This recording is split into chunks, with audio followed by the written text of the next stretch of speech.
কোরবানির গোশত 3 ভাগ করার নাকি নিয়ম নেই, কিভাবে বন্টন করা সবচেয়ে উত্তম? কোরবানির গোশত 3 ভাগ করার নিয়ম নেই, এই কথা ইদানিং খুব বেশি চাউর হচ্ছে। কে বলেছে কোরবানির গোশত 3 ভাগ করার নিয়ম নেই? এখানে একটি ভুলকে সংশোধন করতে গিয়ে আরেকটা ভুল আমরা করে বসছি অনেকে, আর সেটি হলো কোরবানির গোশত এ সম্পর্কে আল্লাহ রাব্বুল আলামিন কোরআনে হাকিমে বলেছেন, ফাকুলু মিনহা ওয়া তাইমু আল কানিআ ওয়াল মুতাররা। কোরবানি গোশত নিজেরা খাবে এবং সেই সাথে নিজের আত্মীয় স্বজন, প্রতিবেশী, বন্ধু বান্ধব, আপনজন তাদেরকে খাওয়াবে, আরেক ভাগ গরিব দুঃখী অভাবী মানুষদেরকে দিবে, অর্থাৎ 3 ভাগে ভাগ করবে। এটা মুস্তাহাব, ভালো। যে জিনিসটা আমাদের সমাজের সংশোধন যোগ্য সেটা হলো সমাজের ভাগ নামে কোনো পশু থেকে থোক গোশত তুলে রেখে 1/3 গোশত সরিয়ে রেখে মোড়ল মাতবররা তাদের মতো করে তারা বন্টন করেন। এটা একদিক থেকে তো ভালো দেখা যায়, সামাজিকভাবে উদ্যোগ নিয়ে যদি বন্টন করা হয় সব গরিবরা সমান হারে পাবে, উপযুক্ত মানুষদের ঘরে ঘরে পৌঁছে যাবে, এটা ভালো। এটা আসলেই ভালো তখন যদি শরিকদের কারোর কোনো আপত্তি না থাকে। সবাই যদি বলে হ্যাঁ ঠিক আছে, এটা খুব সুন্দর পদ্ধতি, আমাদের সবার কোনো দায় দাবি নাই, সবার তরফ থেকে একটা গরুতে 7 ভাগে কোরবানি দেওয়া যায়, 7 ভাগ থেকে বা যে কয় ভাগে আছে সবার তরফ থেকে টোটাল গোশতের 3 ভাগের 1 ভাগ রেখে এলাকাতে দায়িত্বশীল যারা আছেন, মুরব্বী যারা আছেন, গণ্যমান্য যারা আছেন তাদের অধীনে ওলামায়ে কেরাম, ইমাম সাহেবদের মাধ্যমে পুরো এলাকাতে গরিবদের মধ্যে বন্টন করো, আমাদের আপত্তি নেই। কারো যদি আপত্তি না থাকে কোনো অসুবিধা নাই, এটা ঠিক আছে।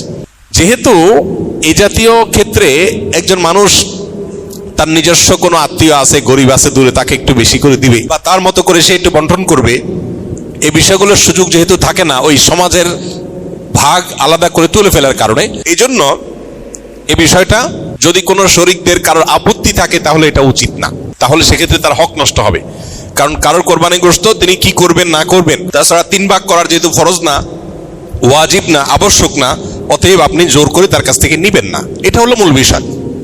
অতএব খোলাসা কথা হলো এই 3 ভাগের 1 ভাগ সমাজের ভাগ যেটা উত্তোলন করা হয়, এটা উত্তোলন করে দিয়ে গরিবদেরকে পৌঁছানো হয়। আর যাদের কোরবানি তাদের যদি এটা নিয়ে কোনো আপত্তি না থাকে তাহলে কোনো অসুবিধা নাই, আদায় হয়ে যাবে সবার কোরবানি, এবং এটা কোনো গুনাহের বিষয় না, বরং সওয়াবের বিষয়। আর যদি কারোর আপত্তি আছে বলে মনে হয় তাহলে সেক্ষেত্রে এটা না করে তারটা তাকে স্বাধীনতা দেওয়া উচিত। তিনি 3 ভাগ করবেন না, একটু কম বেশ করবেন, শরীয়ত যেহেতু তাকে বাধ্যতামূলক করে নাই, অতএব সেটা তার উপর ছেড়ে দেওয়া উচিত। কিন্তু 3 ভাগ করে কিছুটা নিজে খাওয়া, কিছুটা আত্মীয় স্বজন, কিছুটা গরিব দুঃখীকে দেওয়া, এটা মুস্তাহাব, এটা ভালো, এটা করা উচিত। আমরা এখন একটা বাজে দৃশ্য দেখতে পাচ্ছি আমাদের সমাজে, সেটা হলো আমরা লক্ষ্য করছি যে অনেকেই কোরবানি গোশত সব নিয়ে ফ্রিজে তুলছেন। খুবই দুর্ভাগ্যজনক বাস্তবতা।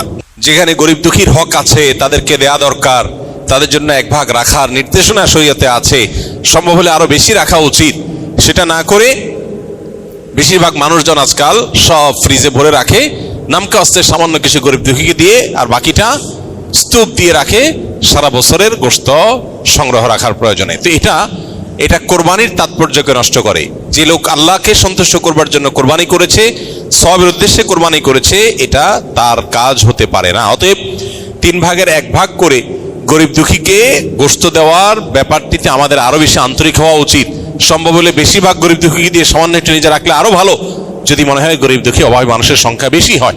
অতএব 3 ভাগ করতে শরীয়ত ফরজ বা আবশ্যক করে নাই, ওয়াজিব করে নাই, এটা ঠিক, কিন্তু এর মানে এই না যে আমাদের সব গোশত ফ্রিজে নিয়ে ভরা উচিত, সেটাও ঠিক না।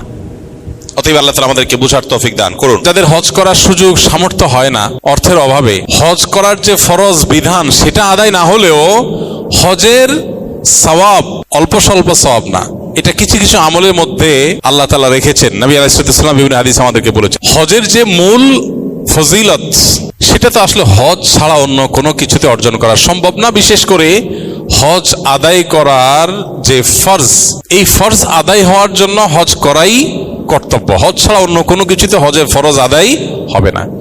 তবে নবী আলাইহিস সালামের কাছে গরিব এবং অভাবী সাহাবীরা বিভিন্ন সময় বিভিন্ন অনুযোগ নিয়ে আসতেন। ইয়া রাসূলুল্লাহ, ধনী সাহাবীরা তারা তো টাকা পয়সা আছে, দান সাদাকা, হজ, উমরা, নানান ইবাদত বন্দেগী করতে পারে টাকা দিয়ে, আমরা পারি না, আমাদেরকে কিছু আমল শিখাই দেন যাতে তাদের উপরে আমরা অগ্রসর হয়ে যেতে পারি তাদের চেয়ে। তো নবী আলাইহিস সালাম তাদেরকে দোয়া শিখিয়ে দিয়েছেন। দেখা গেল যে ধনীরা সে দোয়া বিভিন্নভাবে আপনার জেনে গেছেন, এবং তারাও শুরু করে দিয়েছে। তো সাহাবীদের মধ্যে এগুলো নিয়ে কম্পিটিশন হতো। আর আমাদের হলো, ভাই স্কিলে খাবার ভালো না মাদ্রাসায় ভালো, যদিও একই খাবার আমাদের। তো এই জন্য আমলের কম্পিটিশনটা আমাদের থাকা দরকার। তো এই সমস্ত মানুষগুলো যাদের হজ করার সুযোগ সামর্থ্য হয় না অর্থের অভাবে, হজ করার যে ফরজ বিধান সেটা আদায় না হলেও হজের সওয়াব অল্প স্বল্প সওয়াব না, এটা কিছু কিছু আমলের মধ্যে আল্লাহ তাআলা রেখেছেন। নবী আলাইহিস সালাম বিভিন্ন হাদিস আমাদেরকে বলেছেন। এর ভিতরে একটা হলো ইশরাক। ফজরের পরে যদি কেউ নামাজের জায়গা যেখানে তিনি সালাত আদায় করেছেন সেই জায়গায় যদি তিনি বসে থাকেন, জিকির আজকার করতে থাকেন, তাসবিহ তিলাওয়াতে মাশগুল থাকেন, আল্লাহর স্মরণে ব্যস্ত থাকেন, এরপর সূর্য ওঠার পর তিনি 15-20 মিনিট অপেক্ষা করে তিনি ইশরাকের নামাজ আদায় করেছেন, ইশরাকের নামাজ আদায় করেছেন, তাকে আল্লাহ রাব্বুল আলামিন পরিপূর্ণ হজের সওয়াব দান করেন। তাহলে একটা আমল পেলাম যে আমলের মাধ্যমে হজের সওয়াব লাভের একটা সুযোগ তৈরি হতে পারে। হয়তো প্রতিদিন আমরা করতে পারি না, আমাদের নানা রুটিনের ব্যস্ততা আছে, কিন্তু আমার মাঝে মধ্যে তো এই সুযোগটা আসে না। জুমার দিন অফিস আদালত স্কুল কলেজ ক্লাস থাকে না, তো আমি জুমার দিন যদি প্ল্যান করি যে বৃহস্পতিবার আগে শুয়ে যাব, শুক্রবার সকালে আমলটা করে আমি তারপরে ঘুমাবো, সম্ভব না ইনশাল্লাহ। দ্বিতীয়ত, ফজর নামাজের জন্য যদি কেউ মসজিদে যায়, ফজরের গুরুত্ব বুঝে কোনো পুরুষ মসজিদে ফজর নামাজ আদায় করবার জন্য গেল, গমন করলো, তাকে আল্লাহ রাব্বুল আলামিন এই যে কষ্ট উপেক্ষা করে, শীতের সময় শীতের কষ্ট, গরমের সময় ছোট রাত, এই ছোট রাতে ঘুম কোরবানি করে যথাসময় উঠে খুব এহতেমামের সাথে যথাসময়ে মসজিদে চলে গেল, এই ফজরের জন্য মসজিদে যাওয়ার এই স্যাক্রিফাইসটা যে করলো, আল্লাহ তাকেও হজের পরিমাণ সওয়াব দান করেন। ঠিক একইভাবে উমরাতুন ফি রমাদান তা'দিলু হাজ্জাহ, নবী রাসূলুল্লাহ সাল্লাল্লাহু আলাইহি ওয়াসাল্লাম বলেছেন, রমজানে যদি কারোর উমরা করার তৌফিক হয় সেটা একটা হজের সমান হয়। এই জন্য নিয়ত করি, চেষ্টা করি, আল্লাহ যদি কখনো তৌফিক দেয়, টাকা পয়সার ব্যবস্থা করে দেয় আল্লাহ, ইনশাআল্লাহ রমজানে উমরা করব। আরেকটা আমল হলো, যদি কেউ মসজিদে ইলম অর্জন করার উদ্দেশ্যে যায়, এই যে আপনারা এসছেন, আসার সময় যদি নিয়ত থাকে যে আমি কোনো দ্বীনি বিষয় শিখব, কোরআন হাদিস সম্পর্কে জানব, কিছু মাসাইল সম্পর্কে অবগত হব, কোরআন বা হাদিসের দার্স থেকে আমি ইলম হাসিল করব, দ্বীন জানব, ইলম হাসিলের উদ্দেশ্যে মসজিদে যায়, মসজিদে কোনো দ্বীনি প্রোগ্রাম হবে, গিয়েছে শুধু দ্বীন জানার জন্য, দ্বীনের ইলম হাসিলের জন্য, ইলম অর্জনের জন্য যদি কেউ মসজিদে যায়, তাকেও আল্লাহ তাআলা হজের সমান সওয়াব দান করেন। ঠিক একইভাবে কেউ হজ করার নিয়তে সাদেকাহ রেখেছে, পরিপূর্ণ নিয়ত রেখেছে এবং নিয়ত অনুযায়ী সে ইনিশিয়েটিভ নিয়ে ফেলেছে যে হজ করবে, ব্যবস্থা গ্রহণ করেছে, উদ্যোগ নিয়েছে, বাট কোনো কারণে সে করতে পারল না। তো নবী আলাইহিস সালাম বলেছেন, মান হাম্মা বিহাসানাতিন ফালাম ইয়ামালহা, যে ব্যক্তি কোনো ভালো কাজ করবার পাক্কা নিয়ত করেছে কিন্তু করতে পারলো না, কোনো কারণে করা হয়ে ওঠে নাই, কিন্তু তার নিয়ত ছিল পাক্কা, চেষ্টা উদ্যোগ সবই করেছে, অনেকে টাকা পয়সাও জমায়, শেষ পর্যন্ত হয়ে ওঠে নাই। কিন্তু এই যে তার পাক্কা নিয়ত ছিল, চেষ্টা ছিল, উদ্যোগও গ্রহণ করেছে, শুধু মুখোমুখি নিয়ত না, এরকম সিরিয়াসনেস থাকার কারণে, উদ্যোগ থাকার কারণে সে হজ যদি করতে নাও পারে, যে কোনো কাজের ক্ষেত্রে এটা প্রযোজ্য, সেটা যদি করতে নাও পারে, আল্লাহ তাকে তার সমান সওয়াব দান করেন। আরেকটা আমল হলো, এটা একেবারে হাদিসে আলাদা স্পষ্ট বলা আছে, নবী করিম সাল্লাল্লাহু আলাইহি সাল্লাম বলেছেন, মান জাহাজা, যে ব্যক্তি প্রস্তুত করে দিবে কোন গাজিয়ান, আল্লাহর রাহের কোন যোদ্ধাকে, কোন মুজাহিদকে, আল্লাহর রাহে জিহাদের জন্য বের হবে, তার জন্য যা ব্যবস্থা দরকার সেটা ব্যবস্থা করে দিয়েছে। আও হাজ্জান, অথবা কোনো হজ যাত্রীর হজে যাওয়ার ব্যবস্থা করে দিয়েছে, আল্লাহ কাউকে আর্থিক সঙ্গতি দিয়েছে, সে ব্যবস্থা করে দিয়েছে। অথবা কোনো রোজাদারকে ইফতার করিয়েছে, অথবা এই যে আল্লাহর রাহে জেহাদে গেল বা হজে গেল, সেই মানুষগুলোর অগোচরে তাদের পরিবারের দেখভাল দেখাশোনা এটা করেছে। এই কাজটা আমরা অনেকেই করতে পারবো নাকি? যে হজে গেছে একজন, তার ফ্যামিলির লোকজনের যাতে অসুবিধা না হয় তাদের বলে রাখা, যে কিছু হলে বলবেন, আমি খেদমত করতে রাজি আছি, চেষ্টা করলেন করার জন্য। এই কাজটা করা যায় না অনেক ক্ষেত্রে, আলহামদুলিল্লাহ। এটা অনেকটা টাকার উপর নির্ভরশীল না সব সময়। এই কাজগুলো যারা করবে, হাদিসে আসছে নবী আলাইহিস সালাম বলেছেন, তাদেরকে এই কাজগুলো করনেওয়ালারা করে যে সওয়াব পাবে, এই কাজগুলোর সহযোগিতায় নেমে সেই সওয়াব পাওয়া যাবে। তার মানে হজে যাওয়া ব্যক্তির ব্যবস্থা করে দিলে কিংবা তার পরিবারের দেখভালের দায়িত্ব নিলে এর মাধ্যমে আল্লাহ তাআলা হজের সওয়াব দিবেন ইনশাআল্লাহ। আল্লাহ আমাদের সবাইকে বাইতুল্লাহর হজ ছাড়া যেন মৃত্যু না দেয়। হজের ইবাদতের যে কি তৃপ্তি, কি স্বাদ, সেটা কোনো ভাষায় বর্ণনা করা যাবে না, কোনোভাবে বোঝানো সম্ভব না যে হজের ইবাদত কি তৃপ্তিময়। আল্লাহ যাকে তৌফিক দিয়েছে সে শুধু বলতে পারবে।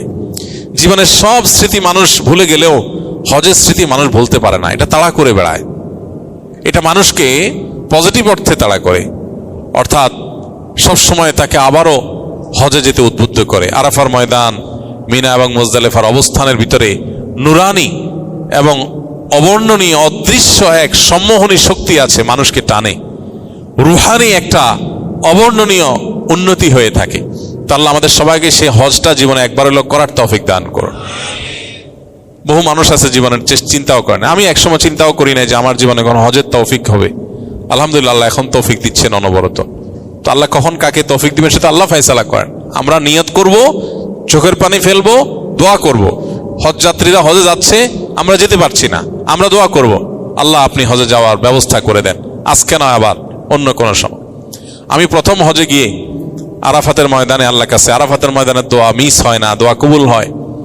তবে আল্লাহর কাছে দোয়া করেছিলাম, আল্লাহ আমার আব্বা এবং আম্মার হজ করানোর আমার খুব ইচ্ছা, কিন্তু আমার সে শক্তি সামর্থ্য নাই, একজনকে করানোর টাকাও আমার কাছে নাই, আপাত দৃষ্টিতে সে টাকা আসার কোনো রাস্তাও নেই, কিন্তু তোমার খাজানায় তো অভাব নাই, আমি চাই তোমার কাছে তুমি ব্যবস্থা করে দাও।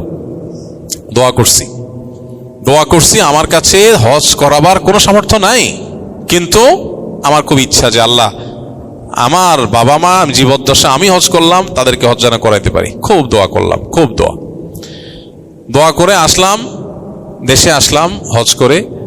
আসার পরে এক আল্লাহর বান্দা আমাকে বলতেছেন যে আঙ্কেল আন্টির কি পাসপোর্ট আছে? তাই বললাম না, থাকার কথা না, থাকলো আব্বার আছে মনে হয়, আমার থাকার কথা না। বুঝছে দুইটা একটু বানান, আমার একটু ইচ্ছা ওনাদের দুজনের হজ করার। ও প্রথমবার হয়েছে আব্বারটা শুধু। এরপরে আমেরিকা থেকে এক আল্লাহর বান্দি, উনি বলতেছেন যে আপনার আব্বা আম্মাকে হজ করার আমার ইচ্ছা। অর্থাৎ দুইজন লোক, একজন শুধু আব্বারটা আর একজন আব্বা আম্মা দুইজনেরটা। এবং পরবর্তী হজ আসার আগে আগে দোয়া কবুল হয়ে গেছে। আবার অনেক সময় দোয়া কবুল হতে দেরি হতে পারে, তাতে কি? এই জন্য হজ করার তাড়া, ব্যথা, দরদ এটা অন্তরে লালন করতে হবে, দোয়া করতে হবে, চোখের পানি ফেলতে হবে। যখন মানুষ হজ করতে যাবে নিজের মধ্যে সে আগ্রহ জাগতে হবে, আল্লাহ গল্প দেওয়ার জন্য না, সেলফি তোলার জন্য না, আমি হজে যেতে চাই হজের সুফল পরিপূর্ণভাবে ভোগ করার জন্য, নিষ্পাপত্বের যে সওয়াব, যে ফজিলত, এটা অর্জন করবার জন্য দোয়া করবো তো ইনশাআল্লাহ। আল্লাহ রাব্বুল আলামিন আমাদের সবাইকে বারবার, একবার না বারবার বাইতুল্লাহর জিয়ারতের তৌফিক নসিব করেন।